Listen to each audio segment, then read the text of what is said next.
Hello ಸ್ನೇಹಿತರೆ, Kannada mister info ಚಾನಲ್ಗೆ ನಿಮಗೆಲ್ಲರಿಗೂ ಸ್ವಾಗತ. ನಂಗೆ ಈ ಮೂವಿ ನೋಡಿ ಎಕ್ಸ್ಪ್ಲೇನ್ ಮಾಡಿ ಅಂತ ಸಜೆಸ್ಟ್ ಮಾಡಿದ್ದು ನನ್ನೊಬ್ಬ ಸಬ್ಸ್ಕ್ರೈಬರ್. ಅವ್ರು ಆಕ್ಚುಲಿ ಈ ಮೂವಿನ ನೈಟ್ ಟೈಮ್ ನೋಡಿ ಹೆದರ್ಕೊಂಡು ಅವರಿಗೆ ಜ್ವರ ಬಂದಿತ್ತಂತೆ. ಸೊ ಆ ಒಂದು ಮೂವಿಯ ಕತೆ ಇವತ್ತು ನಿಮ್ಗೋಸ್ಕರ. ನೈಟ್ ಟೈಮ್ ಅಲ್ಲಿ ನೋಡ್ತೀರಾ ಬಿಡ್ತೀರಾ ಅದ್ ನಿಮ್ ಬಿಟ್ಟಿದ್ದು. ಎನಿವೇ ಇವಾಗ ಸೀದಾ ಕತೆ ಕಡೆ ಬರೋಣ.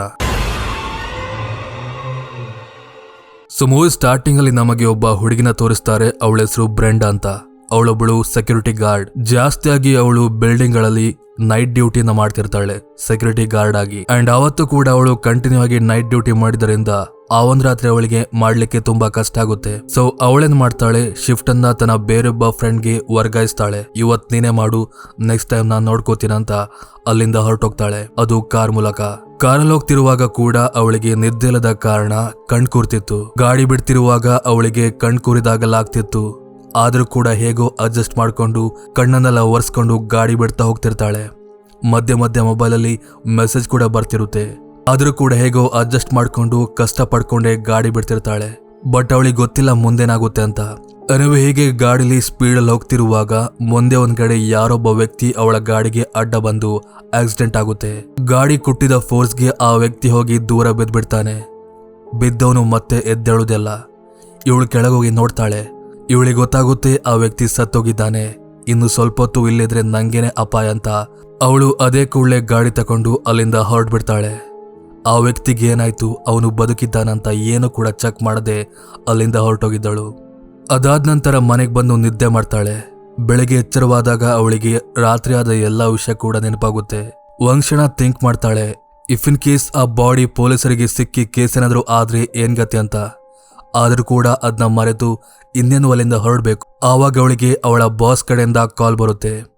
ಇವತ್ತಿನ ನೈಟ್ ಶಿಫ್ಟ್ ಚೇಂಜ್ ಆಗಿದೆ. ಇವತ್ ನೀನು ಅದೇ ಬಿಲ್ಡಿಂಗ್ ಅಲ್ಲಿ ಕೆಲಸ ಮಾಡ್ತಿಲ್ಲ, ಬದಲಾಗಿ ಒಂದು ಶವಗಾರದಲ್ಲಿ ನಿನಗೆ ನೈಟ್ ಡ್ಯೂಟಿ ಫಿಕ್ಸ್ ಆಗಿದೆ ಅಂತ. ಇವಳೇನದಕ್ಕೆ ತಕರಾರು ಮಾಡಲ್ಲ. ಯಾಕಂದ್ರೆ ಇವಳಿಗೆ ಸಮಸ್ಯೆ ತುಂಬಾನೇ ಇದೆ. ಯಾವ ಪ್ಲೇಸ್ ಆದ್ರೇನು ಯಾವ ಕೆಲಸ ಆದ್ರೇನು ಮಾಡ್ತೇನಂತ ಅವಳು ಓಕೆ ಅಂತಾಳೆ. ಅಂಡ್ ಇವಾಗ ಸ್ವಲ್ಪ ಅವಳ ಫ್ಯಾಮಿಲಿ ಬಗ್ಗೆ ಹೇಳಲೇಬೇಕು. ಅವಳೇನು ಅನಾಥೆ ಅಲ್ಲ. ಅಪ್ಪಮ್ಮ ಇದ್ರೂ ಕೂಡ ಅವರಿಂದ ದೂರ ಎದ್ದು ಒಬ್ಬಳೇ ಬಾಳ್ತಿದ್ದಾಳೆ. ಬಿಕಾಸ್ ಅದಕ್ಕೆ ಕಾರಣ ಅವಳ ಅಪ್ಪ. ಚಿಕ್ಕ ವಯಸ್ಸಿಂದ ಯಾವಾಗ ಕೂಡ ಅವಳ ಅಪ್ಪ ಅವಳಿಗೆ ಹಿಂಸೆ ಕೊಡ್ತಿದ್ರು. ಇದ್ ಮಾಡ್ಬೇಡ ಅದ್ ಮಾಡ್ಬೇಡ ಹೀಗೇರು ಅಂತ ಅವಳಿಗೆ ತುಂಬಾ ಟಾರ್ಚರ್ ಕೊಡ್ತಿದ್ರು. ಅದಕ್ಕೋಸ್ಕರ ಅವಳಿಗೆ ಅಪ್ಪ ಅಂದ್ರೇನೆ ಆಗ್ತಿರ್ಲಿಲ್ಲ. ಆವತ್ತಿನ ಮನೆ ಬಿಟ್ಟವಳು ಇವತ್ತಿನವರೆಗೂ ಕೂಡ ಅವಳು ಮನೆಗೆ ವಾಪಸ್ ಆಗಿಲ್ಲ. ಬಟ್ ಅಮ್ಮನೊಟ್ಟಿಗೆ ಒಳ್ಳೆ ರೀತಿಲಿ ಮಾತಾಡ್ತಿದ್ದಾಳೆ. ಎನಿವೇ ಅದಾದ ನಂತರ ರಾತ್ರಿ ಆಗುತ್ತೆ. ಇವಳು ತನ್ನ ನೈಟ್ ಡ್ಯೂಟಿಗಂತ ಅವರು ಲೊಕೇಟ್ ಮಾಡಿದ ಪ್ಲೇಸ್ಗೆ ಹೋಗ್ತಾಳೆ. ಅಲ್ಲಿ ಜಿಮ್ ಹೆಸರಿನ ಒಬ್ಬ ಗಾರ್ಡ್ ಇರ್ತಾನೆ. ಅವನು ಡೇ ಶಿಫ್ಟ್ ಮುಗಿಸಿ ಅಲ್ಲಿಂದ ಹೊರಡ್ಲಿಕ್ಕೆ ಮುಂದಾಗಿದ್ದ. ಹೊರಡೋ ಮುಂಚೆ ಈ ಬ್ರೆಂಡಾಗೆ ಅಲ್ಲಿನ ಕೆಲಸದ ಬಗ್ಗೆ ಎಕ್ಸ್ಪ್ಲೇನ್ ಮಾಡ್ತಾನೆ. ನೈಟಿಂದ ಬೆಳಗ್ಗೆವರೆಗೂ ಯಾವುದೇ ಕಾರಣಕ್ಕೂ ನಿದ್ದೆ ಮಾಡಬಾರ್ದು. ಈ ಒಂದು ಮಾರ್ಗ್ ಒಳಗ್ ಬಿಡು. ಹೊರಗಿರುವ ಕಾಂಪೌಂಡ್ ಒಳಗ್ ಕೂಡ ಯಾರನ್ನ ಕೂಡ ಅಲೋ ಮಾಡಬಾರ್ದು. ಇಲ್ಲಿರುವ ಸಿಸಿ ಕ್ಯಾಮರಾ ಮೂಲಕ ಯಾವಾಗ್ಲೂ ಮಾನಿಟರ್ ಮಾಡ್ತಿರ್ಬೇಕು ಅಂತ. ಅನಂತರ ಅವಳನ್ನ ಒಂದು ಶವಗಾರದ ರೂಮ್ಗೆ ಕರ್ಕೊಂಡು ಹೋಗ್ತಾನೆ. ಅಲ್ಲೊಂದು ಶವ ಫ್ರೆಶ್ ಆಗಿ ಬಂದಿರುತ್ತೆ. ನಿನ್ನೆ ರಾತ್ರಿ ಆಕ್ಸಿಡೆಂಟ್ ಆದ ಒಬ್ಬ ವ್ಯಕ್ತಿಯ ಶವನ ಅಲ್ಲಿಟ್ಟಿರ್ತಾರೆ. ಅವನು ಹೇಳ್ತಾನೆ, ಇವತ್ ರಾತ್ರಿ ನೀನು ಈ ಶವನ ಕಾಯ್ಬೇಕು. ಈ ಶವ ಅಂತಲ್ಲ, ಈ ಮಾರ್ಗಲ್ಲಿರೋ ಆಲ್ಮೋಸ್ಟ್ ಎಲ್ಲಾ ಬಾಡಿಗಳನ್ನ ಕೂಡ ನೀನೇ ಕಾಯ್ಬೇಕು. ಬಟ್ ಎಸ್ಪೆಷಲಿ ಈ ರೂಮಲ್ಲಿರೋ ಈ ಶವನ ತುಂಬಾ ಕೇರ್ಫುಲ್ ಆಗಿ ನೋಡ್ಕೋಬೇಕು. ಯಾಕಂದ್ರೆ ಈ ರೂಮಲ್ಲಿರೋ ವಿಂಡೋ ತುಂಬಾ ಬ್ರೇಕ್ ಆಗಿದೆ. ನಾವು ವೈರ್ ಮೂಲಕ ಫಿಕ್ಸ್ ಮಾಡಿದ್ದೀನಿ. ನೀ ಆವಾಗ ಬಂದು ಚೆಕ್ ಮಾಡಬೇಕು. ಯಾಕಂದ್ರೆ ಆ ವೈರ್ನ ಬ್ರೇಕ್ ಮಾಡಿ ಬೆಕ್ಕೊಂದು ಇಲ್ಲಿ ಬರ್ತಿರುತ್ತೆ. ಇಫ್ ಇನ್ ಕೇಸ್ ಆ ಬೆಕ್ ಬಂದು ಈ ಶವನ ತಿಂದ್ರೆ ನಿಂಗೇನು ರಿಸ್ಕ್ ಆಗುತ್ತೆ. ಸೊ ಹುಷಾರಾಗಿರುವಂತ ಅಲ್ಲಿಂದ ಕರ್ಕೊಂಡು ಹೋಗ್ತಾನೆ. ಹಾಗೆ ಕ್ಯಾಬಿನ್ ಹತ್ತಿರ ಬಂದು ಅವಳಿಗೆ ಗನ್, ಟಾರ್ಚ್ ಆಗಿ ಕೀಸ್ನೆಲ್ಲ ಕೊಟ್ಟು ಹುಷಾರು ಅಂತ ಅಲ್ಲಿಂದ ಅವನು ಹೊರಟೋಗ್ತಾನೆ. ಇವಾಗ ಮಾರ್ಗಲ್ಲಿರೋದು ಇವಳೊಬ್ಬಳೆ. ಆಕ್ಚುಲ್ ಆಗಿ ಮೂವಿ ಇವಾಗಿಂದ ಸ್ಟಾರ್ಟ್ ಆಗುತ್ತೆ. ಡ್ಯೂಟಿ ಶುರು ಮಾಡೋ ಮುಂಚೆ ಇವಳು ಎಲ್ಲಾ ಪ್ಲೇಸ್ನ ಒಳ್ಳೆ ತರದಲ್ಲಿ ಚೆಕ್ ಮಾಡ್ತಾಳೆ. ಮೇನ್ ಎಂಟ್ರೆನ್ಸ್ ಲಾಕ್ ಆಗಿದೆ ನೋಡ್ತಾಳೆ. ಆಮೇಲೆ ಎಲ್ಲಾ ಬಾಗಿಲು ಕೂಡ ಲಾಕ್ ಆಗಿದೆ ಅಂತ ಚೆಕ್ ಮಾಡ್ಕೊಂಡು ಸೀದಾ ತನ್ನ ಪ್ಲೇಸ್ಗೆ ಬಂದು ಓದ್ಲಿಕ್ಕೆ ಶುರು ಮಾಡ್ತಾಳೆ. ಬಿಕಾಸ್ ಅವಳು ಈ ಜಾಬ್ ಮಾಡೋದಲ್ಲದೆ ಲಾ ಸ್ಕೂಲ್ಗೆ ಹೋಗ್ತಿದ್ಲು. ಅನಿವೆ ಹೀಗೆ ಓದ್ತಿರುವಾಗ ಅವಳಿಗೆ ಒಂದು ವಿಡಿಯೋ ಕಾಲ್ ಬರುತ್ತೆ ಅವಳ ಅಮ್ಮನ ಕಡೆಯಿಂದ. ಅವಳು ಕೇಳ್ತಾಳೆ ಎಲ್ಲಿದ್ದೀಯ ಅಂತ. ಅದಕ್ಕೆ ಇವಳು ನಾನಿವಾಗ ಶವಗಾರದಲ್ಲಿ ಡ್ಯೂಟಿ ಮಾಡ್ತಿದ್ದೇನೆ ಅಂತ ಹೇಳ್ತಾಳೆ. ಅದನ್ನ ಕೇಳಿ ಅಮ್ಮಂಗೆ ಶಾಕ್ ಆಗುತ್ತೆ. ಯಾಕೆ ಈ ತರ ಎಲ್ಲ ಡ್ಯೂಟಿ ಮಾಡ್ತಿದ್ಯಾ, ಇದೆಲ್ಲ ಅವಶ್ಯಕತೆ ಉಂಟಾ, ಈ ಕೂಡಲೇ ಮನೆಗೆ ಬಾ ಅಂತ. ಬಟ್ ಇವಳು ಕೇಳಲ್ಲ. ಆವಾಗ ದಪ್ಪ ಅಂತ ಶವಗಾರದ ಒಳಗಿಂದ ಒಂದು ಸೌಂಡ್ ಕೇಳಿ ಬರುತ್ತೆ. ಇವಳು ಅದೇ ಕೂಡಲೇ ಕಾಲ್ ಕಟ್ ಮಾಡಿ ಈ ಎಲ್ಲ ಕಡೆ ಹುಡುಕ್ತಾ ಹೋಗ್ತಾಳೆ. ಬಟ್ ಯಾವ ಪ್ಲೇಸಿಂದ ಸೌಂಡ್ ಬಂತಂತ ಅವಳಿಗೆ ಗೊತ್ತೇ ಆಗಲ್ಲ. ಆಮೇಲೆ ಮಾರ್ಗ್ನ ಹೊರಗೆ ಕೂಡ ಹೋಗಿ ನೋಡ್ತಾಳೆ, ಅಲ್ಲಿ ಯಾರಾದ್ರೂ ಬಂದು ತೊಂದರೆ ಮಾಡಿರ್ಬೋದಂತ. ಇವನ್ ಅಲ್ಲಿ ಕೂಡ ಯಾರೂ ಇದ್ದಿರೋದಿಲ್ಲ. ಆಮೇಲೆ ಬಂದು ಮತ್ತೆ ತನ್ನ ಪ್ಲೇಸಲ್ಲಿ ಕೂತ್ಕೋತಾಳೆ. ಆವಾಗ ಅವಳಿಗೆ ಸಡನ್ ಆಗಿ ಆ ಶವ ಇದ್ದ ಮಾರ್ಗ್ನ ನೆನಪಾಗುತ್ತೆ. ಮೋಸ್ಟ್ಲಿ ಬೆಕ್ಕೇನಾದ್ರೂ ಬಂದಿರ್ಬೋದಂತ ಅದೇ ಕೂಡಲೇ ಅಲ್ಲೋಗ್ತಾಳೆ. ಬಟ್ ಒಳಗೋಗಲ್ಲ, ಹೊರಗಿಂದನೇ ಟಾರ್ಚ್ ಹಾಕಿ ಚೆಕ್ ಮಾಡ್ತಾಳೆ ಯಾರಾದ್ರೂ ಇದ್ದಾರಂತ. ಬಟ್ ಅವಳಿಗೇನು ಕೂಡ ತೋರಲ್ಲ. ಆದ್ರೂ ಸಣ್ಣ ಬೆಕ್ ಹೊರಗಿಂದ ಹೇಗ್ ತೋರುತ್ತಂತ ಇವಳು ಲಾಕ್ನ ಓಪನ್ ಮಾಡಿ ಸೀದಾ ಒಳಗೋಗ್ತಾಳೆ. ಅವಳ ಗೆಸ್ ಆಕ್ಚುಲಿ ಕರೆಕ್ಟ್ ಆಗಿತ್ತು. ಕಿಟಕಿಯಲ್ಲಿದ್ದ ವೈರ್ ಕಟ್ ಆಗಿ ಕೆಳಗೆ ಬಿದ್ದಿತ್ತು, ಆದ್ರೆ ಬೆಕ್ಕೆಲ್ಲೂ ತೋರುದಿಲ್ಲ. ಇವಳು ಆ ವೈರನ್ನ ಕಿಟಕಿಗೆ ಟೈ ಮಾಡ್ತಿರುವಾಗ ದಪ್ಪ ಅಂತ ಮತ್ತೆ ಶಬ್ದ ಆಗುತ್ತೆ. ನೋಡಿದ್ರೆ ಆ ಬೆಡ್ ಮೇಲೆ ಮಲಗಿದಂತ ಶವದ ಕೈ ಇದ್ದಕ್ಕಿದ್ದಾಗೆ ಕೆಳಗೆ ಬಿದ್ದಿತ್ತು. ಇವಳಿಗೆ ಅರ್ಥ ಆಗಲ್ಲ, ಶವದ ಕೈ ಮೂವ್ ಆಗ್ಲಿಕ್ಕೆ ಹೇಗ್ ಸಾಧ್ಯ ಅಂತ. ಇವಳಲ್ಲೋಗಿ ತನ್ನ ಟಾರ್ಚ್ ಮೂಲಕ ಆ ಕೈನ ಮೇಲೆ ಹಾಕ್ತಾಳೆ. ಹಾಗೆ ಇನ್ನೇನು ಅಲ್ಲಿಂದ ಹೊರಡ್ಬೇಕು, ಮತ್ತೆ ಪುನಃ ಆ ಕೈ ಕೆಳಗೆ ಬೀಳುತ್ತೆ. ಇವಳು ಮತ್ತೆ ಬಂದು ಮೇಲಿಡ್ತಾಳೆ. ಹಾಗೆ ಸ್ವಲ್ಪ ಹೊತ್ತು ಕೂಡ ಅಲ್ಲಿ ನಿಲ್ಲದೆ ಅಲ್ಲಿಂದ ಲಾಕ್ ಮಾಡ್ಕೊಂಡು ಹೊರಗೆ ಬರ್ತಾಳೆ. ಆಮೇಲೆ ತನ್ನ ಪ್ಲೇಸ್ಗೆ ಬಂದು ಓದೋಕೆ ಶುರು ಮಾಡ್ತಾಳೆ. ಆವಾಗ ಅವಳಿಗೆ ತಾನ್ ಮಾಡಿದ ಅಪಘಾತದ ನೆನಪಾಗುತ್ತೆ. ಮೊಬೈಲಲ್ಲಿ ಸರ್ಚ್ ಆಗ್ತಾಳೆ, ಇಫ್ ಇನ್ ಕೇಸ್ ಆಕ್ಸಿಡೆಂಟ್ ಆದ್ರೆ ಏನೇನು ಮಾಡ್ಬೇಕಂತ. ಬಟ್ ಸರ್ಚ್ ಹಾಕಿದಾಗ ಯಾವ ವಿಷಯ ಬರುತ್ ನೋಡಿ, ಆ ಒಂದು ವಿಷಯನ ಕೂಡ ಅವಳು ಸ್ಪಾಟ್ ಅಲ್ಲಿ ಮಾಡ್ಲಿಲ್ಲ. ಅಲ್ಲಿಂದ ಹೇಳ್ದೆ ಕೇಳದೆ ವಾಪಸ್ ಬಂದಿದ್ಲು. ಇವಳಿಗೆ ಇನ್ನಷ್ಟು ತಲೆ ಹಾಳಾಗುತ್ತೆ. ಅವಾಗ ಇದ್ದಕ್ಕಿದ್ದಾಗೆ ಅಲ್ಲಿದ್ದ ಲೈಟ್ ಎಲ್ಲ ಫ್ಲಿಕ್ಕರ್ ಆಗ್ಲಿಕ್ಕೆ ಸ್ಟಾರ್ಟ್ ಆಗುತ್ತೆ. ಹಾಗೆ ಆವಾಗಷ್ಟೇ ಬಂದಿತ್ತಲ್ಲ ಅದೇ ಸೌಂಡ್ ಈ ಸಲ ಆ ಮಾರ್ಗಿಂದಲ್ಲ, ಬದಲಾಗಿ ಗ್ರೌಂಡ್ ಫ್ಲೋರ್ ಇಂದ ಬಂದಿರುತ್ತೆ. ಇವಳು ಚೆಕ್ ಮಾಡ್ಬೇಕಂತ ಸೀದಾ ಕೆಳಗೋಗ್ತಾಳೆ. ಅಲ್ಲಿ ತುಂಬಾ ಕತ್ತಲಿದ್ದ ಕಾರಣ ಟಾರ್ಚ್ ಬೆಳಕಿನ ಮುಖಾಂತರ ಅವಳು ಮುಂದೆ ಹೋಗ್ತಾಳೆ. ಅಲ್ಲವಳಿಗೆ ಒಂದು ರೂಮ್ ಸಿಗುತ್ತೆ, ಇನ್ನೊಂದು ಸಣ್ಣ ಮಾರ್ಗ್ ರೂಮ್. ಅದರೊಳಗೆ ಹಲವು ಫ್ರಿಡ್ಜ್ ಇದ್ದಿರುತ್ತೆ. ಆವಾಗ ಅಲ್ಲಿದ್ದ ಒಂದು ಚೇಂಬರ್ ಇದ್ದಕ್ಕಿದ್ದಾಗೆ ಶೇಕ್ ಆಗ್ಲಿಕ್ಕೆ ಸ್ಟಾರ್ಟ್ ಆಗುತ್ತೆ. ಇವಳೇನಿರ್ಬೋದಂತ ಟಾರ್ಚ್ ಬೆಳಕನ್ನ ಅದಕ್ಕೆ ಹಾಕ್ತಾಳೆ. ಟಾರ್ಚ್ ಬೆಳಕ್ ಹಾಕಿದ ಕೂಡ್ಲೆ ಅದು ಇನ್ನೂ ಕೂಡ ಜಾಸ್ತಿಯಾಗಿ ಅಲ್ಲಾಡ್ಲಿಕ್ಕೆ ಸ್ಟಾರ್ಟ್ ಆಗುತ್ತೆ. ಹಾಗೆ ಒಮ್ಮೆಲೆ ಅದರೊಳಗಿಂದ ಒಂದು ಡೆಡ್ ಬಾಡಿ ಇದ್ದಕ್ಕಿದ್ದಾಗೆ ಹೊರಬರುತ್ತೆ. ಇವಳು ಗಾಬರಿಯಿಂದ ಕೂಗ್ತಾಳೆ. ನೋಡಿದ್ರೆ ಅವಳು ತನ್ನ ಪ್ಲೇಸ್ ಅಲ್ಲಿ ಮಲಗಿದ್ದು ಆವಾಗಷ್ಟೇ ನಿದ್ದೆಯಿಂದ ಎಚ್ಚರವಾಗಿದ್ಲು. ಅಂದ್ರೆ ಇಷ್ಟೋ ತನಕ ಅವಳು ಕಂಡಿದ್ದು ಒಂದು ಕನಸಾಗಿತ್ತಷ್ಟೇ. ಎಚ್ಚರ ಆದ ನಂತರ ಮತ್ತೆ ಪುನಃ ಅದೇ ರೂಮ್ಗೆ ಹೋಗಿ ಚೆಕ್ ಮಾಡ್ತಾಳೆ. ಆದ್ರೆ ಆ ಚೇಂಬರ್ ಒಳಗೆ ಏನು ಕೂಡ ಇದ್ದಿರೋದಿಲ್ಲ. ಆಮೇಲೆ ಮತ್ತೆ ವಾಪಸ್ ಬಂದು ತನ್ನ ಕೆಲಸದ ಕಡೆ ಗಮನ ಕೊಡ್ತಾಳೆ. ಹೀಗೆ ಒಂದು ಅರ್ಧ ಗಂಟೆ ಆಗುತ್ತೆ. ಆವಾಗ ಅವಳಿಗೆ ಅಲ್ಲಿದ್ದ ಮಾನಿಟರ್ ಅಲ್ಲಿ ಸಿಸಿಟಿವಿ ಕ್ಯಾಮೆರಾದ ಮೂಲಕ ಒಬ್ಬ ವ್ಯಕ್ತಿ ತೋರ್ತಾನೆ. ಆ ವ್ಯಕ್ತಿ ಬಿಲ್ಡಿಂಗ್ ನ ಕಾಂಪೌಂಡ್ ಹತ್ತಿರ ವಿಚಿತ್ರವಾಗಿ ನಿಂತಿರ್ತಾನೆ. ಇವಳು ಅದೇ ಕೂಡಲೇ ಅಲ್ಲಿಂದ ಹೊರಗೆ ಹೋಗ್ತಾಳೆ. ನೋಡಿದ್ರೆ ಆ ವ್ಯಕ್ತಿ ಕಾಂಪೌಂಡ್ ಹತ್ತಿರ ನಿಂತ್ಕೊಂಡು ಡ್ರಿಂಕ್ಸ್ ಮಾಡ್ತಿದ್ದ. ಇವಳವನಿಗೆ ಜೋರ್ ಮಾಡ್ತಾಳೆ, ಈ ಹೊತ್ತಲ್ಲಿ ಈ ಪ್ಲೇಸ್ಗೆಲ್ಲ ಬರಬಾರ್ದು, ನಿಷಿದ್ಧ, ಈ ಕೂಡಲೇ ಈ ಜಾಗ ಖಾಲಿ ಮಾಡಿ ಹೋಗುವಂತ. ಬಟ್ ಆ ವ್ಯಕ್ತಿ ಕೇಳದೆ ಒಂದೇ ಸಮನೆ ಸಾಂಗ್ ಆಡ್ತಿದ್ದ. ಇವಳಿಗೆ ಇನ್ನೂ ಕೋಪ ಬರುತ್ತೆ, ಮತ್ತೆ ಜೋರ್ ಮಾಡ್ತಾಳೆ. ಆವಾಗ ಆ ವ್ಯಕ್ತಿ ತನ್ನ ಕೈಲಿದ್ದ ಬಾಟಲ್ನ ಕುಡಿತಾ ಇವಳು ಮುಂದೆ ಬರ್ತಿರ್ತಾನೆ. ಇವಳಿಗೆ ಗೊತ್ತಾಗುತ್ತೆ ಇವನಿಂದ ಅಪಾಯ ಆಗ್ಬೋದಂತ. ಅದೇ ಕೂಡಲೇ ತನ್ನ ಗನ್ ತೆಗೆದು ಇವಾಗ ಈ ಪ್ಲೇಸಿಂದ ಹೋಗಿಲ್ಲ ಅಂದ್ರೆ ಶೂಟ್ ಮಾಡ್ತೇನಂತ ಹೆದರಿಸ್ತಾಳೆ. ಅದಕ್ಕೆ ಆ ವ್ಯಕ್ತಿ ಹೆದರ್ಕೊಂಡು ಅಲ್ಲಿಂದ ಹೊರಟೋಗ್ತಾನೆ. ಆಮೇಲೆ ಅವಳು ಮತ್ತೆ ತನ್ನ ಪ್ಲೇಸ್ಗೆ ಬರ್ತಾಳೆ. ಆವಾಗ ಅವಳಿಗೆ ತನ್ನ ಬಾಯ್ ಫ್ರೆಂಡ್ ಕಡೆಯಿಂದ ಮೆಸೇಜ್ ಬರುತ್ತೆ, ಏನ್ ಮಾಡ್ತಿದ್ಯಾ, ನಂಗೆ ತುಂಬಾ ಬೋರ್ ಆಗ್ತಿದೆ ಅಂತ. ಆವಾಗ ಅವಳು ಮಾರ್ಗ್ ಒಂದ್ರಲ್ಲಿ ಡ್ಯೂಟಿ ಮಾಡ್ತಿದ್ದೀನಿ, ಬಟ್ ನಂಗೆ ಯಾಕೆ ಅನಿಸ್ತಿದೆ ಈ ಮಾರ್ಗ್ ಒಂದು ಹಾಂಟೆಡ್, ನಂಗಿಲ್ಲಿ ವಿಚಿತ್ರವಾದ ಎಕ್ಸ್ಪೀರಿಯನ್ಸ್ ಆಗ್ತಿದೆ ಅಂತ. ಅದಕ್ಕೆ ಅವ್ನು ಕೇಳ್ತಾನೆ, ನಿನ್ನ ಹತ್ರ ಗನ್ ಉಂಟಂತ. ಇವಳು ಹೌದಂತಾಳೆ. ಸರಿ ತೋರಿಸುವಂತ ಕೇಳಿದಾಗ ಇವಳೊಂದು ಸೆಟಪ್ ಮಾಡ್ತಾಳೆ. ಬಾಯ್ ಫ್ರೆಂಡ್ ಕೇಳ್ತಿದ್ದಾನಲ್ಲ, ತುಂಬಾ ಚಂದವಾಗಿ ಫೋಟೋ ತೆಗೆಯುವ ಅಂತ ಅವಳು ತನ್ನ ಕೂದಲು ಬಿಟ್ಕೊಂಡು ಕ್ಯಾಮರಾನ ಮುಂದೆ ಇಟ್ಟು ಇನ್ನೇನು ಫೋಟೋ ತೆಗಿಬೇಕು.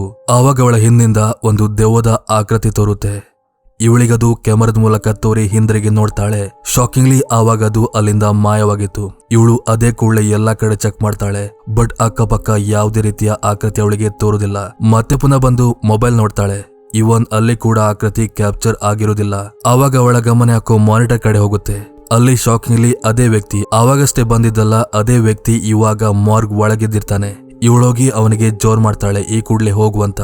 ಆವಾಗ ಇದ್ದಕ್ಕಿದ್ದಾಗೆ ಕಣ್ಣೆದುರಲ್ಲೇ ಆ ವ್ಯಕ್ತಿ ಮಾಯವಾಗಿ ಬಿಡ್ತಾನೆ. ಹಾಗೆ ಹಿಂದಿಂದ ಪ್ರತ್ಯಕ್ಷವಾಗ್ತಾನೆ. ಇವಳವನ್ನ ಅಟ್ಟಿಸ್ಕೊಂಡು ಎಂಟ್ರೆನ್ಸ್ ಹತ್ತಿರ ಹೋಗ್ತಾಳೆ. ಎಂಟ್ರೆನ್ಸ್ ಲಾಕ್ ಆಗಿದ್ದ ಕಾರಣ ಅವನಿಗೆ ಎಲ್ಲೂ ಕೂಡ ಎಸ್ಕೇಪ್ ಆಗುವ ಚಾನ್ಸ್ ಇರ್ಲಿಲ್ಲ. ಆದ್ರೆ ನೋಡ್ತಿದ್ದಾಗೆ ಆ ವ್ಯಕ್ತಿ ಲಾಕ್ ಆಗಿದ್ದ ಡೋರ್ ಇಂದ ಆಚೆ ಹೋಗ್ತಾನೆ. ಅಂದ್ರೆ ಇಲ್ಲಿ ಕ್ಲಿಯರ್ ಆಗಿ ಗೊತ್ತಾಗಿತ್ತು ಅವನೊಬ್ಬ ಸಾಮಾನ್ಯವಾದ ವ್ಯಕ್ತಿ ಅಲ್ಲ, ಅವನೊಬ್ಬ ದೆವ್ವ ಎಂಟಿಟಿ ಅಂತ. ಅದಾದ ನಂತರ ಅವಳು ಮತ್ತೆ ಪುನಃ ಶವಗಾರಕ್ಕೆ ಹೋಗ್ತಾಳೆ. ಅಲ್ಲಿ ಶಾಕಿಂಗ್ಲಿ ಆ ಹೆಣ ಉಂಟಲ್ಲ, ಅದು ಅಲ್ಲಿಂದ ಮಿಸ್ ಆಗಿ ಹೋಗಿತ್ತು. ಆಮೇಲೆ ಇದ್ದಕ್ಕಿದ್ದಾಗೆ ಅಲ್ಲಿದ್ದ ಲೈಟ್ ಎಲ್ಲ ಫ್ಲಿಕ್ಕರ್ ಆಗ್ಲಿಕ್ಕೆ ಸ್ಟಾರ್ಟ್ ಆಗಿ ಆ ಡೋರ್ ಇದ್ದಕ್ಕಿದ್ದಾಗೆ ಲಾಕ್ ಆಗುತ್ತೆ. ಇವಳೋಗಿ ನಾಕ್ ಮಾಡ್ತಾಳೆ, ಈ ಯಾರ್ ಕ್ಲೋಸ್ ಮಾಡಿದ್ದು, ಓಪನ್ ಮಾಡಿ ಅಂತ. ಬಟ್ ತುಂಬಾ ಲೇಟ್ ಆಗಿ ಹೋಗಿತ್ತು. ಯಾರೋ ಗೊತ್ತಿಲ್ಲ ಹೊರಗಿಂದ ಆ ಡೋರ್ ನ ಲಾಕ್ ಮಾಡಿ ಹೋಗಿದ್ರು. ಅವಳು ಆ ರೂಮ್ ಅಲ್ಲೇ ಟ್ರ್ಯಾಪ್ ಆಗಿ ಬಿಡ್ತಾಳೆ. ಆವಾಗ ಡೋರ್ ಹತ್ರ ನಿಂತಿದ್ದ ಅವಳನ್ನ ಯಾವುದೋ ಒಂದು ಅದೃಶ್ಯ ಶಕ್ತಿ ಅವಳ ಕಾಲೆಳೆದು ಅಲ್ಲಿಂದ ಬಿಸಾಡುತ್ತೆ. ಹಾಗೆ ಅವಳ ಕೈಲಿದ್ದ ಟಾರ್ಚ್ ಅನ್ನ ಕೂಡ. ಇವಳು ಭಯದಲ್ಲಿ ಅಲ್ಲಿಂದ ಎಸ್ಕೇಪ್ ಆಗಿ ಒಂದು ಪ್ಲೇಸ್ ಅಲ್ಲಿ ಹೋಗಿ ಬಚ್ಚಿಗೂರ್ತಾಳೆ. ಹಾಗೆ 911ಗೆ ಕಾಲ್ ಮಾಡ್ತಾಳೆ. ಆ ಕಡೆಯಿಂದ ರಿಸೀವ್ ಮಾಡಿದ ವ್ಯಕ್ತಿ ಹೆಲೋ ಬ್ರೆಂಡ್ ಅಂತಾನೆ. ಇವಳಿಗೆ ಅರ್ಥ ಆಗಲ್ಲ ನನ್ನ ಹೆಸರು ಅವನಿಗೆ ಗೊತ್ತಾಯ್ತು ಅಂತ. ಆದ್ರೂ ಕೂಡ ಇದೆಲ್ಲ ಬೇಡ ಅಂತ ಎಲ್ಲವನ್ನ ಎಕ್ಸ್ಪ್ಲೇನ್ ಮಾಡ್ತಾಳೆ. ನಾನು ಈ ರೀತಿ ಒಂದು ಮಾರ್ಗಲ್ಲಿ ಟ್ರ್ಯಾಪ್ ಆಗಿದ್ದೀನಿ, ಈ ಕೂಡಲೇ ಬಂದು ಸಹಾಯ ಮಾಡಿ ಅಂತ ಆ ಮಾರ್ಗ್ನ ಅಡ್ರೆಸ್ ಹೇಳ್ತಾಳೆ. ಆವಾಗ ಅವಳ ಗಮನ ಯಾಕೆ ಹೊರಗೆ ಹೋಗುತ್ತೆ. ಅವಳಿಗೆ ಗೊತ್ತಾಗುತ್ತೆ ಯಾರೊಬ್ಬ ವ್ಯಕ್ತಿ ಹೊರಗಿಂದ ಟಾರ್ಚ್ ಆಗ್ತಿದಾರಂತ. ಸೊ ಯಾರೋ ಬಂದಿರ್ಬೋದು ಹೆಲ್ಪ್ ಕೇಳುವಂತ ಸೀದಾ ಹೋಗಿ ನೋಡ್ತಾಳೆ. ನೋಡಿದ್ರೆ ಅದು ಅದೇ ಮಿಸ್ಟೀರಿಯಸ್ ವ್ಯಕ್ತಿ ಆಗಿದ್ದ. ಅವನ್ ಕೈಯಲ್ಲಿ ಟಾರ್ಚ್ ಇತ್ತು. ಆ ಟಾರ್ಚ್ ಬೇರೆ ಯಾರ್ದು ಅಲ್ಲ. ಆವಾಗಷ್ಟೇ ದೆವ್ವ ಇವಳ ಕೈಲಿದ್ದ ಟಾರ್ಚ್ ಅನ್ನ ಕಸ್ಕೊಂಡು ಹೋಗಿತ್ತಲ್ಲ, ಅದೇ ಟಾರ್ಚ್ ಅದು. ಇವಳಿಗೆ ಗೊತ್ತಾಗುತ್ತೆ ನಾನು ಈ ರೀತಿ ಟ್ರ್ಯಾಪ್ ಆಗ್ಲಿಕ್ಕೆ ಈ ವ್ಯಕ್ತಿಯ ಕಾರಣ ಅಂತ. ಇವಳು ಕೂಗ್ತಾಳೆ, ನಿಂಗೇನ್ ಬೇಕು, ನಾನೇನ್ ಮಾಡಿದ್ದೇನಂತ. ಅದಕ್ಕೆ ಆ ವ್ಯಕ್ತಿ ಹೇಳ್ತಾನೆ, ನಿಂಗ್ ಗೊತ್ತಿದೆ ನೀನೇನ್ ಮಾಡಿದ್ಯಾ ಅಂತ. ನಿಂಗೆ ಆಗ್ಬೇಕಾಗಿರುವ ಶಿಕ್ಷೆ ಆಗ್ಲೇಬೇಕಂತ ಆ ವ್ಯಕ್ತಿ ಅಲ್ಲಿಂದ ಹೋಗಿಬಿಡ್ತಾನೆ. ಇವಳು ಕೆಳಗಿಳಿತಾಳೆ. ಆವಾಗ ಅವಳ ಗಮನ ಯಾಕೋ ಹೊರಗಡೆ ಹೋಗುತ್ತೆ. ನೋಡಿದ್ರೆ ಆ ಶವಗಾರದ ಒಂದ್ ಡೆಡ್ ಬಾಡಿ ಇದ್ದಕ್ಕಿದ್ದಾಗೆ ಜೀವಗೊಂಡು ಇವಳ ರೂಮ್ ಹತ್ತಿರ ಬರುತ್ತೆ. ಹಾಗೆ ಇದ್ದಕ್ಕಿದ್ದಾಗೆ ತನ್ನ ಶಕ್ತಿ ಮೂಲಕ ಅವಳನ್ನ ಮೇಲಕ್ಕೆ ಗೋಡೆ ಮೇಲೆ ಹತ್ತಿಸಿ ಬಹಳ ಭೀಕರವಾಗಿ ಅವಳ ಕತ್ತನ್ನು ಹಿಡಿದು ಕೊಲ್ಲೋಕೆ ನೋಡುತ್ತೆ. ಬಟ್ ಕೊಲ್ಲೋದಿಲ್ಲ. ಹಾಗೆ ಅವಳಲ್ಲೇ ಪ್ರಜ್ಞೆ ತಪ್ಪಿ ಬೀಳ್ತಾಳೆ. ಆಮೇಲೆ ಸೀನ್ ಕಟ್ ಆಗ್ತಿದ್ದಾಗೆ ನಮ್ಗೆ ಗೊತ್ತಾಗುತ್ತೆ ಅವಳು ಆಕ್ಚುಲಿ ಆವಾಗಿಂದ ತನ್ನ ಪ್ಲೇಸ್ ಅಲ್ಲಿ ಮಲಗಿರ್ತಾಳೆ. ಆ ಒಂದ್ ಸೀನ ತೋರಿಸ್ತಾರೆ. ಅಂದ್ರೆ ನಮ್ಗೆ ಗೊತ್ತಾಗುತ್ತೆ ಇವಾಗ ಕೂಡ ಅವಳ ಕಣ್ಣಂತ ಅಷ್ಟು ಘಟನೆ ಕೂಡ ಒಂದು ಕನಸಂತ. ಅದಾದ ನಂತರ ಅವಳು ಸೀದಾ ಬಾತ್ರೂಮ್ಗೆ ಹೋಗಿ ತನ್ನ ಬಟ್ಟೆ ಬಿಚ್ಚಿ ಎಲ್ಲಾ ಕಡೆ ಚೆಕ್ ಮಾಡ್ತಾಳೆ. ಅವಳಿಗೆ ಗೊತ್ತಾಗುತ್ತೆ ಅವಳ ಮೈ ಮೇಲೆ ಹಲವು ಗಾಯದ ಮಾರ್ಕ್ ಇದೆ ಅಂತ. ಅಂಡ್ ಅದೆಲ್ಲ ಮಾಡಿದ್ದು ಅದೇ ದೆವ್ವಗಳು ಅಂತ. ಅಂಡ್ ಇಲ್ಲಿ ಒಂದ್ ವಿಷಯ ಕನ್ಫರ್ಮ್ ಆಗುತ್ತೆ, ಅವಳು ಆಕ್ಚುಲಿ ಕಂಡಿದ್ದು ಕನಸಲ್ಲ, ರಿಯಲ್ ಆಗಿ ಅದೆಲ್ಲ ಆಗಿದೆ ಅಂತ. ಹಾಗೆ ಅವಳಿಗೆ ಗೊತ್ತಾಗುತ್ತೆ ನಾನೇನು ಸ್ವಲ್ಪ ಹೊತ್ತಿದ್ರು ಕೂಡ ಆ ದೆವ್ವಗಳಿಂದ ಸಾಯ್ತೇನಂತ. ಅದೇ ಕೂಡಲೇ ಮೇನ್ ಎಂಟ್ರೆನ್ಸ್ ಮೂಲಕ ಎಸ್ಕೇಪ್ ಆಗಿ ಹೊರಗೋಗ್ತಾಳೆ. ಆದ್ರೆ ಅವಳು ಬಾಗಿಲಿಂದ ಕಾಲಿಟ್ಟ ಕೂಡ್ಲೆ ಅವಳು ಹೊರಗೋಗಲ್ಲ. ಬದಲಾಗಿ ಅದೇ ಮಾರ್ಗ್ ರೂಮ್ ಉಂಟಲ್ಲ ಅಲ್ಲಿಗೆ ಬಂದಿರ್ತಾಳೆ. ಅಂದ್ರೆ ಇಲ್ಲಿ ಕನ್ಫರ್ಮ್ ಆಗುತ್ತೆ ಅವಳೊಂದು ಟೈಮ್ ಲೂಪ್ ಅಲ್ಲಿ ಸಿಕ್ಕಾಕೊಂಡಿದ್ದಾಳೆ ಅಂತ. ಆಮೇಲೆ ಅಲ್ಲಿ ಹಲವಾರು ದೆವ್ವಗಳು ಬರುತ್ತೆ. ಆ ಮಾರ್ಗಲ್ಲಿದ್ದ ಆಲ್ಮೋಸ್ಟ್ ಎಲ್ಲ ಡೆಡ್ ಬಾಡಿಗಳನ್ನ ಆ ದೆವ್ವಗಳು ಪೋಸೆಸ್ ಮಾಡಿ ಇವಳಿಗೆ ತರದಲ್ಲಿ ಹಿಂಸೆಯನ್ನ ಕೊಡ್ತಾ ಹೋಗ್ತವೆ. ಇವಳು ಕೂಡ ಅದನ್ನೆಲ್ಲ ತಡ್ಕೊಳ್ಳಿಕ್ಕಾಗದೆ ಅಳೋಕೆ ಸ್ಟಾರ್ಟ್ ಮಾಡ್ತಾಳೆ. ಆವಾಗಲ್ಲಿ ಅದೇ ಮಿಸ್ಟೀರಿಯಸ್ ವ್ಯಕ್ತಿ ಬರ್ತಾನೆ. ಅವನು ಹೇಳ್ತಾನೆ, ನೀನ್ ಇದರಿಂದ ಮುಕ್ತಿ ಆಗ್ಬೋದು, ಆದ್ರೆ ನೀವು ಮಾಡಿರೋ ತಪ್ಪನ್ನ ಕನ್ಫೆಸ್ ಮಾಡ್ಕೋಬೇಕಂತ. ಇವಳು ಸರಿ ಅಂತ ಒಪ್ಕೋತಾಳೆ. ಹಾಗೆ ತಲೆ ತಿರುಗಿ ಬೀಳ್ತಾಳೆ. ಕಣ್ಬಿಟ್ ನೋಡಿದಾಗ ಬೆಳಗ್ಗೆ ಆಗಿರುತ್ತೆ. ಅಲ್ಲೊಬ್ಬ ಗಾರ್ಡ್ ಬಂದು ಅವಳನ್ನ ಕರ್ಕೊಂಡು ಹೋಗ್ತಾನೆ. ಅಲ್ಲಿಂದ ಅವಳು ಹೋಗಿದ್ದೆ ಸ್ಟೇಷನ್ಗೆ. ಅವಳೋಗಿ ಎಲ್ಲವನ್ನ ಕನ್ಫೆಸ್ ಮಾಡ್ಕೋತಾಳೆ. ನಾನು ಆಕ್ಸಿಡೆಂಟ್ ಮಾಡಿ ಒಬ್ಬ ವ್ಯಕ್ತಿನ ಕೊಂದಿದ್ದೇನೆ, ನನ್ನ ಅರೆಸ್ಟ್ ಮಾಡಿ ಅಂತ. ಪೊಲೀಸರು ಅರೆಸ್ಟ್ ಮಾಡಿ ಅವಳನ್ನ ಒಂದು ಸೆಲ್ ಒಳಗಾಕ್ತಾರೆ. ಆದ್ರೆ ಅವಳು ಸೆಲ್ ಒಳಗೆ ಹಾಕ್ತಿದ್ದಾಗೆ ಅವಳು ಹೋಗಿದ್ದು ಸೆಲ್ ಒಳಗಲ್ಲ, ಬದಲಾಗಿ ಅದೇ ಮಾರ್ಗ್ ರೂಮ್ ಒಳಗೆ. ಆಕ್ಚುಲಿ ಅವಳು ಇನ್ನೂ ಕೂಡ ಅದೇ ಲೂಪಲ್ಲಿದ್ದಾಳೆ. ಅಂದ್ರೆ ಆ ಮಾರ್ಗ್ ಒಳಗೆ ಹೋಗುದು, ಕೆಲಸ ಮಾಡುವುದು, ಆ ದೆವ್ವಗಳಿಂದ ಕಷ್ಟವನ್ನ ಅನುಭವಿಸುವುದು, ಮತ್ತೆ ಬೆಳಗಾಗಿ ಸ್ಟೇಷನ್ಗೆ ಹೋಗಿ ಮತ್ತೆ ಕನ್ಫ್ಯೂಸ್ ಮಾಡಿ ಮತ್ತೆ ಈ ಮಾರ್ಗ್ ಒಳಗೆ ಬರುವುದು. ಸೊ ಈ ರೀತಿಯಾದ ಒಂದು ಲೂಪಲ್ಲಿ ಅವಳು ಸಿಕ್ಕಾಕೊಂಡಿದ್ದಾಳೆ. ಇದಕ್ಕೆ ಎಂಡೇ ಇಲ್ಲ. ಆವಾಗ ಅವಳ ಗಮನ ಅದೇ ಬಾಡಿ ಕಡೆ ಹೋಗುತ್ತೆ.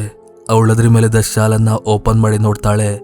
ನೋಡಿದ್ರೆ ಸತ್ತಂತ ವ್ಯಕ್ತಿ ಬೇರೆ ಯಾರು ಅಲ್ಲ, ಹಿಂದಿನ ರಾತ್ರಿ ಇವಳಿಗೆ ತೊಂದರೆ ಕೊಟ್ಟಂತ ಅದೇ ಮಿಸ್ಟೀರಿಯಸ್ ವ್ಯಕ್ತಿ. ಹಾಗೆ ಆ ಮಿಸ್ಟೀರಿಯಸ್ ವ್ಯಕ್ತಿ ಬೇರೆ ಯಾರು ಅಲ್ಲ, ಒನ್ ಟೈಮ್ ಅಲ್ಲಿ ಇದೇ ಮಾರ್ಗ್ ಅಲ್ಲಿ ಅವನು ನೈಟ್ ಶಿಫ್ಟ್ ಮಾಡ್ಕೊಂಡಿದ್ದ. ಆ ರಾತ್ರಿ ಅವನು ನೈಟ್ ಶಿಫ್ಟ್ ಮುಗಿಸಿ ರೋಡಲ್ಲಿ ನಡ್ಕೊಂಡು ಹೋಗ್ತಿರುವಾಗ ಅವನ ಆಕ್ಸಿಡೆಂಟ್ ಆಗುತ್ತೆ. ಹಾಗೆ ಅವನು ಸತ್ತೋಗ್ತಾನೆ ಕೂಡ. ಅದಲ್ಲದೆ ಆಕ್ಸಿಡೆಂಟ್ ಮಾಡಿಸಿ ಅವನ ಕೊಂದಿದ್ದು ಬೇರೆ ಯಾರು ಅಲ್ಲ, ಇದೇ ಬ್ರೆಂಡಾ. ಇದೇ ಸೀನನ್ನ ನಾವು ಮೂವಿ ಸ್ಟಾರ್ಟಿಂಗ್ ಅಲ್ಲಿ ಕಂಡಿದ್ದು. ಅನಂತರ ಅವನ ಆತ್ಮ ಬಂದು ಇವಳಿಗೆ ತೊಂದರೆ ಕೊಡುತ್ತೆ. ಬಟ್ ಇವಳನ್ನ ಸಾಯಿಸಲ್ಲ, ಇವಳಿಗೆ ಸಾಯೋ ಶಿಕ್ಷೆ ಕೊಡಲ್ಲ.